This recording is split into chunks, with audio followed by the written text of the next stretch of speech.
বিএমটেক বিডির পক্ষ থেকে আরেকটি সমস্যা সমাধানের ভিডিও নিয়ে হাজির হয়েছি। এটা হচ্ছে স্পিড ডেস্ক জেড ৪১৭৫ প্রিন্টার। এই প্রিন্টারের সমস্যা হচ্ছে প্রিন্ট করতে গেলে পেপার অর্ধেক ভিতরে ঢুকে তারপরে পেপারটি বের হতে পারে না। তখন পেপার জ্যাম দেখায়, সবগুলো বাতি ব্লিঙ্কিং করে। তো প্রথমে আমি প্রিন্টারটি খুলে নিতে হবে, সেজন্য আমি সামনের দুটি স্ক্রু খুলে নিলাম। তারপরে পেছন পাশে দুটি স্ক্রু আছে, পেছন পাশের দুটিও স্ক্রু খুলে নেব। তারপর উপর থেকে স্ক্যানার ইউনিটটি টান দিয়ে উপর দিকে সরিয়ে নিতে পারবো। স্ক্রু ৪ টি খোলা শেষ। এখন আমি ২ হাত দিয়ে উপরের স্ক্যানার ইউনিটটি হালকা উঁচু করে ধরবো। তারপরে মাদারবোর্ডের সাথে লাগানো স্ক্যানার ইউনিটের কেবল আছে কয়েকটি, এই কেবল কয়েকটি খুলে নেব। খুলে নিলে তারপরে স্ক্যানার ইউনিটটি সাইডে সরিয়ে রাখতে পারবো। তো এখন মাদারবোর্ডের সাথে যে স্ক্রু লাগানো আছে, স্ক্রু সবগুলোই খুলে নেব। তারপরে মাদারবোর্ডের সাথে নিচের পাশের কেবল আছে, কেবলের পিনগুলিও খুলে নেব। তারপরে মাদারবোর্ডটি সাইডে সরিয়ে রাখবো। মাদারবোর্ডটি খোলা হয়ে গেছে, আমি এটি সাইডে সরিয়ে রাখলাম। তারপরে ক্যারিজ ইউনিটটিও সরাতে হবে। তো ক্যারিজ ইউনিটটি আবার ৩টি স্ক্রুর সাথে লাগানো আছে। ৩টি স্ক্রু খুলে নিয়ে তারপরে আমরা ক্যারিজ ইউনিটটি খুলে নেব। আপনি ভিডিও স্কিপ না করে সম্পূর্ণ ভিডিও মনোযোগ দিয়ে দেখুন, তাহলে স্টেপ বাই স্টেপ সবগুলো ক্লিয়ার বুঝতে পারবেন এবং আপনি সমাধান করে নিতে পারবেন। তারপর ২ হাত দিয়ে এটি টান দিয়ে উপর দিকে উঠানোর চেষ্টা করব। এখানে আবার একটি লক আছে। এই লকটি আঙুল দিয়ে চেপে ধরে তারপর উপর থেকে টান দিবেন, তাহলেই কিন্তু ক্যারিজ ইউনিটটি বডি থেকে উপর দিকে উঠিয়ে নিতে পারবেন।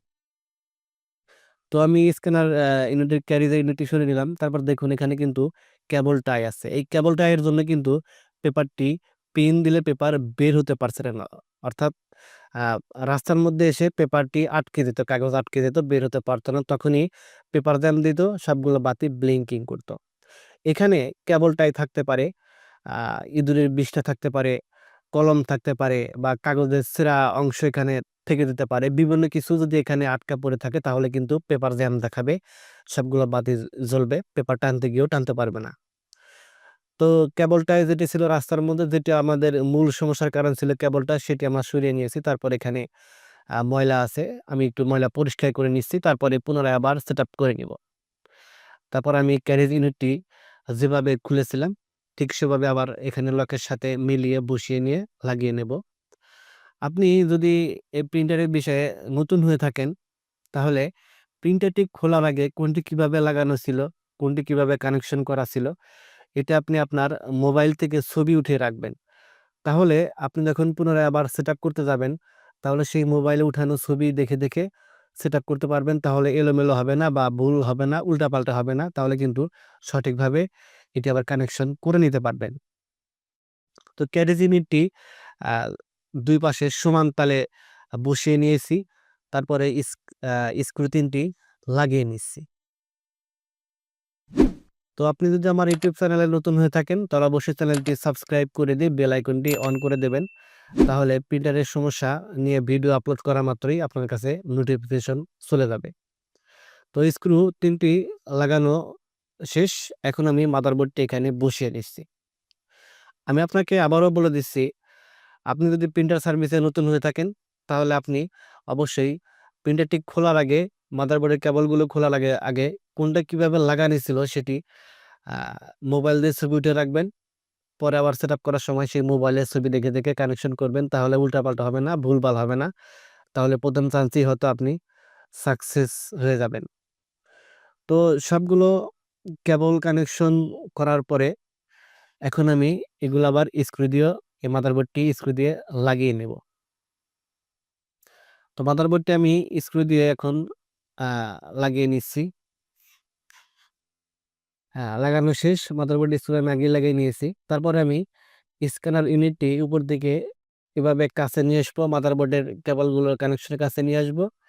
তারপরে আমি কেবলগুলি এখানে লাগিয়ে নিচ্ছি। কোনটা কিভাবে লাগানো ছিল সেভাবে দেখে, দেখে লেয়ারের সাথে লেয়ার মিলিয়ে, মিলিয়ে আমি কেবলগুলো কানেকশন করে নিচ্ছি। পিনের সাথে পিন মিলিয়ে, মিলিয়ে কেবলগুলো কানেকশন করে নিচ্ছি। তো এগুলো কানেকশন করে নেওয়ার পরে আমি একটি ফটোকপি করব, দেখব প্রিন্ট হয় কিনা। তো আমি ভালোভাবে কেবল কানেকশনগুলো করে নিচ্ছি। কেবল কানেকশনগুলো করা শেষ। তারপরে স্ক্যানার ইউনিটটি আমি উপরে সমান তালে চারিদিক দিয়ে সমানভাবে বসিয়ে নিচ্ছি। বসিয়ে নেওয়ার পরে তারপরে পাওয়ার কেবল লাগিয়ে পাওয়ার দিয়ে দেখবো আসলে পাওয়ার ঠিকমতো আসে কিনা বা প্রিন্টারটি রেডি হয় কিনা, তারপর প্রিন্ট হয় কিনা। তো স্ক্যানার ইউনিটটি উপরে বসানো শেষ। এখন আমি এখানে পাওয়ার কেবল লাগিয়ে দেব। দেখতে পাচ্ছেন আমি পাওয়ার কেবল এখানে লাগিয়ে দিলাম। তারপরে এখানে পাওয়ার বাটনে চাপ দিয়ে প্রিন্টারটি চালু করে নিলাম। এখন প্রিন্টারটি চালু হচ্ছে। তারপরে কিছু পেপার আমি প্রিন্টারের ট্রেতে দিয়ে দিলাম। তারপরে আমি একটি পেপার ফটোকপি করার জন্য একটি পেপার হাতে নিলাম, নিয়ে তারপরে স্ক্যানার ইউনিটের ভিতরে দিয়ে দিলাম, দিয়ে তারপরে প্রিন্ট করব। যদি এখন ফটোকপি করতে গেলে যদি ফটোকপি হয়ে যায়, তাহলে বুঝে যাব যে সমস্যাটি ছিল আমাদের, মানে পেপার টানতে গিয়ে পেপার টানতে পারতো না বা পেপার জ্যাম দেখাতো। তো যদি দেখি যে না ফটোকপি হয়ে গেল, তাহলে বুঝতে পারবো যে সেই সমস্যাটি আমাদের এখান থেকে সমাধান হয়ে গেছে। দেখুন এখন কিন্তু ফটোকপি হচ্ছে, প্রিন্ট আউট হয়ে গেছে, তার মানে আমাদের সমাধান হয়ে গেছে।